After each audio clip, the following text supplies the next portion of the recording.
సాయి చంద్ గారి second anniversary సందర్భంగా అమర్చింత గ్రామంలో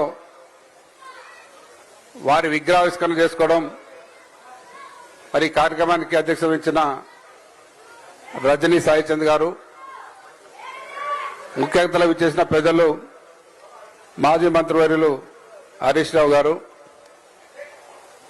మాజీ మంత్రివర్యులు శ్రీనివాసరావు గారు, నిరంజన్ రెడ్డి గారు, మిగతా వేదిక మీద ఉన్న పెద్దలందరికీ పేరు పేరున, అట్లాగే ఇక్కడ విచ్చేసిన ఉమ్మడి మహబూబ్నగర్ జిల్లా అన్ని ప్రాంతాల నుంచి, రాష్ట్రంలో కూడా వివిధ ప్రాంతాల నుంచి విచ్చేసిన అందరికీ కూడా నమస్కారం తెలియజేస్తా ఉన్నాను. సాయి చంద్ లేని లోటు మన అందరికీ మొన్న ఎలక్షన్ లో తెలిసింది. మొన్న 2023 ఎలక్షన్ లో మనం ప్రభుత్వంలోకి రాకపోవడానికి ఆ ఎన్నికల్లో సాయి చంద్ గారు కూడా ఒక లోటు కూడా ఒక కారణం. ఏ సమావేశమైనా ఏ సభ అయినా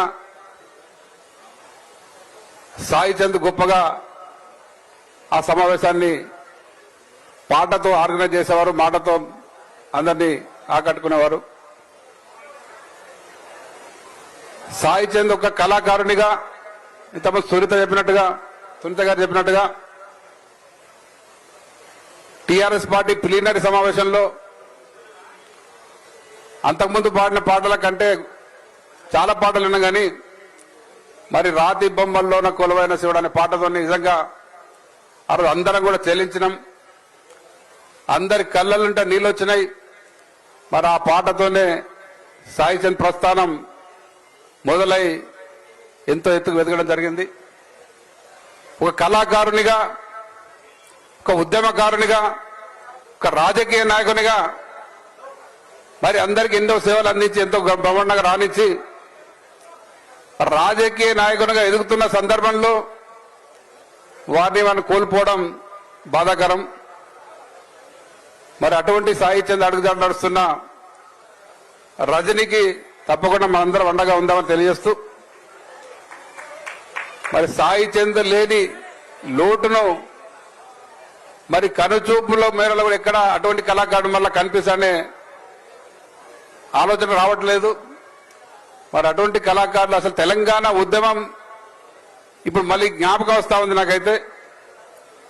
తెలంగాణ ఉద్యమ సభలో సభలు ఎట్లా జరుగుతా ఉండేనో, మరి ఈ సభ సాయి చంద్ లేని లోటు బాధగా అనిపించినా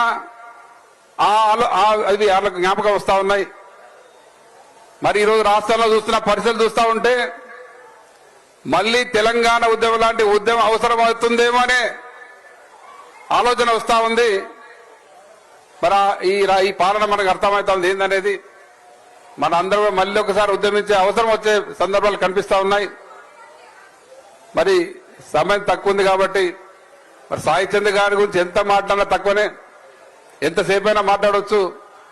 మరి ఈరోజు మరొక్కసారి వారి ఘనంగా నివాళులర్పిస్తూ సాయి చంద్ గారి కుటుంబ సభ్యులందరికీ, ముఖ్యంగా వాళ్ళ నాన్నగారికి, వెంకటరమణ గారికి, రజనీ గారికి మరోసారి వాళ్ళకి అండగా ఉంటామని తెలియజేస్తూ సెలవు తీసుకుంటాను.